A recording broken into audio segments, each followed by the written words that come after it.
November 7th, John J. Even when we are in danger, we can trust God with our lives. In late October, John and his wife Sarah, with several others, including French diplomat Conrad Girard, boarded the ship Confederacy and set sail for Europe. Despite some choppy seas and seasickness, there was nothing out of the ordinary. But early on the morning of November 7th, 1779, while most of the passengers slept, timber groaned and strained and cracked, then someone cried out in alarm. Men scurried onto the deck and found the mast broken and multiple sails hanging limp. The whole ship was tossing aimlessly in the wind-whipped sea. Sarah J. would later tell her mother, "We were without the use of the bowsprit, foremast, mainmast, and mizzenmast. We were in an awkward situation." It seems Mrs. J. had a knack for understatement. Finally, after a long and frightening day, the ship was finally brought under control, and the weary passengers retired to their beds. But the following morning, they found that the rudder had been damaged. Now, there was serious doubt they would ever reach their destination or escape with their lives. As the crew devised a makeshift rudder, Jay refused to become alarmed. In fact, Jay's wife credited his example to his trust that God was in control of their lives. Jay proceeded to meet with the captain and the French minister to decide their next step. French Minister Girard wanted to continue to their original destination, but the captain feared it would not be safe to sail on. Instead, he suggested they reroute to the British West Indies, where Jay and Girard and the other passengers could board a different ship to Europe. As the conflict between the men raged on, Jay stood quiet in the middle, knowing that his trust was in the one who commands the wind and the waves. Yeah, I have great superpowers. I'm as strong as like a radioactive ox. Stronger than a radioactive ox. But the one villain I could never defeat? Porn.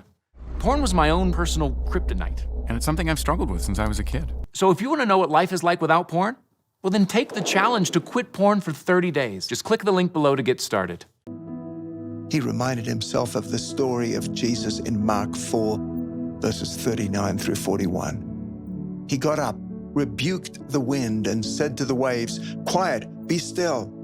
Then the wind died down, and it was completely calm.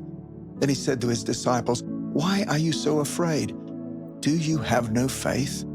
They were terrified, and they asked each other, "Who is this, that even the wind and the waves obey him?" Jay used his lawyer skills to question the officers about routes and weather, and if it was prudent to sail a damaged ship across the North Atlantic. After listening to their reasoning, he had them explain all of it again in writing this time. Then he presented his argument for heading to the West Indies instead. But Girard turned sulky and refused to respond, so Jay yielded to the captain to make the final decision. The Confederacy, it was decided, would head to Martinique. Even though Jay had made a wise and informed decision, he had to endure the displeasure of the French minister for the rest of the journey.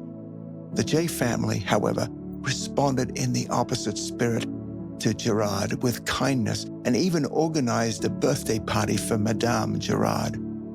Reflecting on John Jay's faith, even when they didn't know the outcome of their dire situation, Sarah J. would write, "It is the property of a diamond to appear most brilliant in the dark, and surely a good man never shines to greater advantage than in the gloomy hour of adversity." In confidence, the thoughtful man will speak up. Challenge yourself.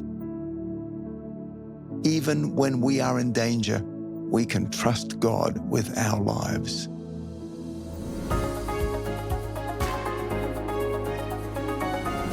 Hello, friends. Today's story about John Jay for November 7th takes me back to the scriptures in the book of Galatians chapter 5.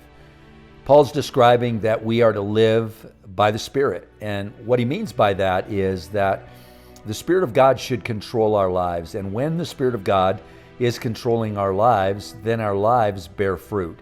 And there's a list in Galatians chapter 5 of what that fruit is that should be born when a person is living by the Spirit of God.